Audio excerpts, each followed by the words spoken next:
Isa-isa nang nagsisiatrasan ang mga global brand at kumpanyang iniendorso ng South Korean superstar na si Kim Soo-hyun.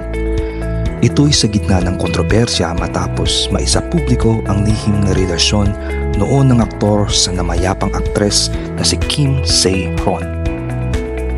Sa kasalukuyan ay mayroong mahigit 18 brand deals si Kim Soo-hyun.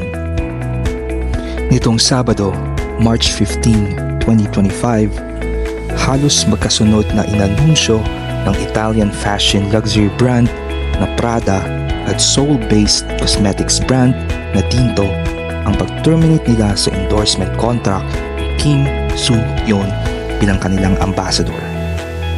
Narito ang pahayag ng Prada ayon sa ulat ng soompi.com. In consideration of the gravity of the issue, we have mutually agreed to terminate our contract with actor Kim Soo-hyun. This decision was made at the headquarters level, and as of now, we can confirm that the contract has been terminated. Dahil din sa kontrobersyang kinasasangkutan ni Kim Soo-hyun, nagdesisyon ang Tinto na i-terminate ang kanyang kontrata kahit na ito ay hanggang sa August 2025 pa bago matapos. Ayon sa Tinto, masusi nilang sinuri ang sitwasyon. Mababasa sa kanilang pahayag based sa kanilang Instagram post.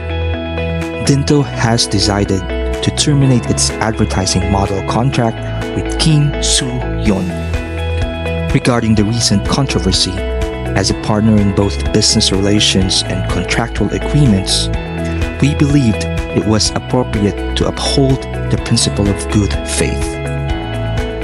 Therefore, until Kim Soo-hyun and his agency had the opportunity to express their position, it was not feasible for us to issue an official statement or proceed with the immediate termination of the contract. For reference, Tinto's contract with Kim Soo-hyun was signed for 1 year and was set to remain valid until August 2025.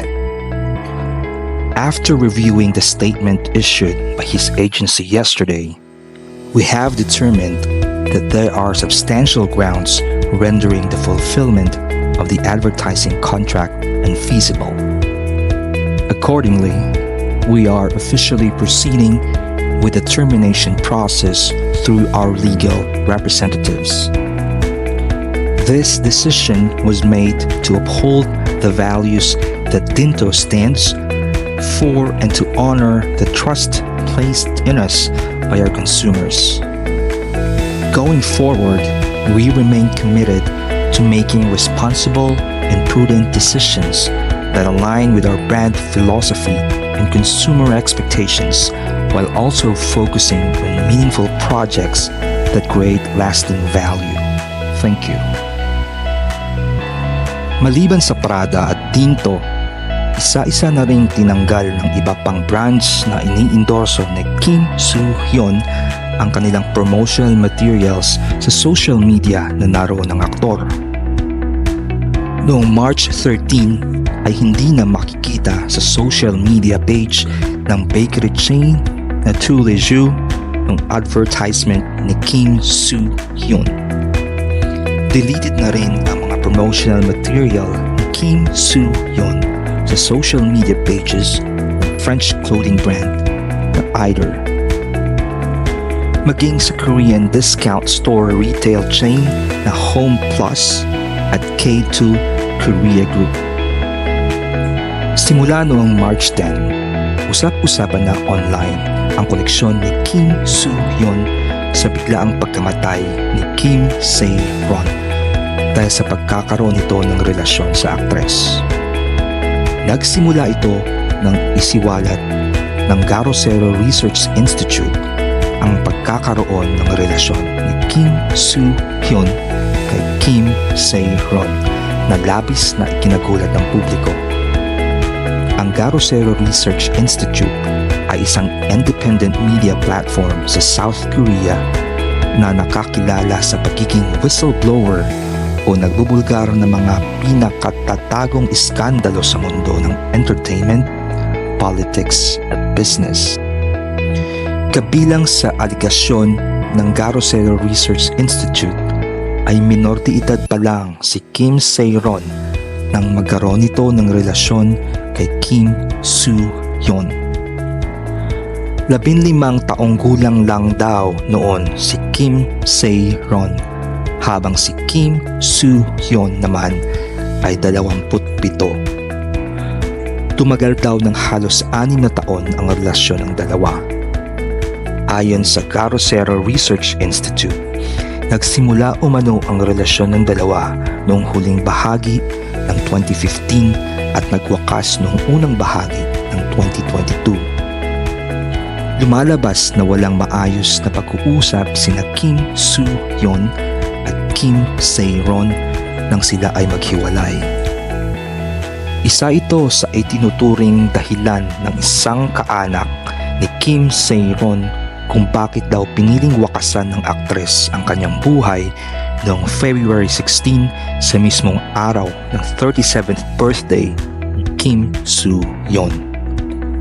Agad naman itong itinanggi ng gold medalist, ang talent management company na kinabibilangan ni Kim Soo-hyun.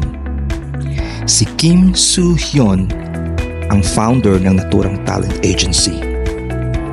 Si Kim Se-ron ay kasali sa roster of artists ng gold medalist pero natanggal ang dalaga ng masangkot sa driver under influence incident noong May 2022. March 11, naglabas ng pahayag ang gold medalist upang pabulaanan ang anilay malicious claims tungkol kina Kim Soo-hyun at Kim Se-ron. Ayon sa kanila, hindi nila ito mapapalampas dahil tila pagsira ito sa reputasyon ng kanilang kumpanya maging sa pangalan ni Kim Soo-hyun at dati nilang talent na si Kim Se-ron. Mababasa sa kanilang pahayag based sa English translation ng soonpi.com. We would like to provide an official statement regarding the recent claims made by YouTube channel Hoverlab Inc. concerning our actor Kim Soo-hyun. The claims made by Hoverlab Inc. in their YouTube broadcast about Kim Soo-hyun are clearly false and baseless. In their broadcast, Hoverlab Inc. alleged that our company and Kim Soo-hyun colluded with YouTuber Lee Jin-ho to harass the late actress Kim Se-ron. They further claimed that Kim Soo-hyun and the late Kim Se-ron were in a romantic relationship starting when she was 15 years old, that our company acted improperly in handling the aftermath of Kim Se-ron's driving under influence incident, and that a manager from our company has a close relationship with YouTuber Lee Jin-ho. These malicious claims directed at our company and actor Kim Soo-hyun are entirely false and cannot be tolerated under any circumstances. We are currently reviewing the strongest possible legal actions against Hoverlab Inc. for spreading these falsehoods.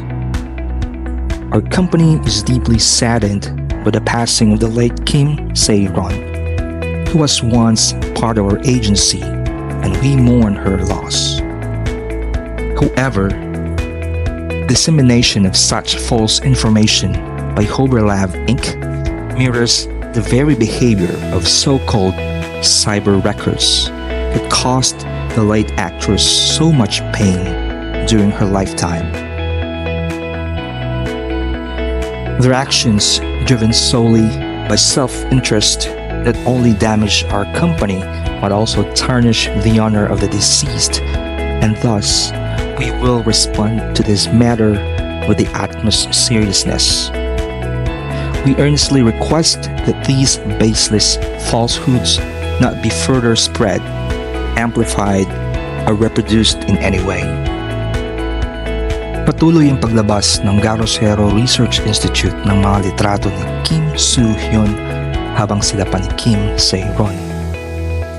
Ngayong Sabado, March 16, isang pribadong litrato ni Kim Soo-hyun na walang saklot pang ibaba ang isinapubliko ng Garosero Research Institute na agad namang pinag-usapan online. Nakasuot ng t-shirt na black si Kim Soo-hyun habang nakasensor naman ang ibabang bahagi ng kanyang katawan. Makikita sa litrato ang aktor naghuhugas ng mga pinggan sa lababo ng mismong bahay umano ni Kim Se-ron. Pagbabanta pa ng Garosero Research Institute, marami pa itong mailalabas na video at picture ni Kim Soo-hyun sa mga susunod na araw.